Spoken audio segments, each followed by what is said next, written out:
এই 6টি কাজ আল্লাহ তাআলা সবচেয়ে বেশি অপছন্দ করেন। তা জানার আগে হালাল বাণী ইউটিউব চ্যানেলটি সাবস্ক্রাইব করে দিন। দুনিয়ার সবচেয়ে খারাপ 6টি কাজ।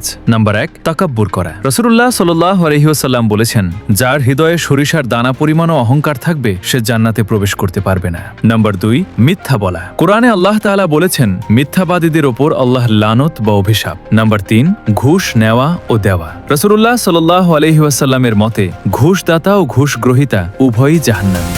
নাম্বার 4, গীবত করা। কোরআনে বর্ণিত আছে, তোমরা কি তোমাদের মৃত ভাইয়ের মাংস খেতে পছন্দ করবে? অবশ্যই না। তোমরা একে ঘৃণা করো। গীবত করাও ঠিক তেমনি একটি জঘন্য কাজ। নাম্বার 5, সুদ খাওয়া। রাসূলুল্লাহ সাল্লাল্লাহু আলাইহি ওয়াসাল্লাম বলেছেন, সুদ গ্রহণকারী, প্রদানকারী এবং এর সাক্ষী এই 3 জনের ওপরই আল্লাহর লানত। নাম্বার 6, মা বাবার অবাধ্যত্ব হওয়া। রাসূলুল্লাহ সাল্লাল্লাহু আলাইহি ওয়াসাল্লামের বাণী, আল্লাহর সন্তুষ্টি মা বাবার সন্তুষ্টির মধ্যেই নিহিত, আর আল্লাহর অসন্তুষ্টি মা বাবার অসন্তুষ্টির মধ্যেই নিহিত। আর আপনি যদি এই 6টি কাজ থেকে দূরে থাকেন তাহলে কমেন্টে আলহামদুলিল্লাহ লিখুন।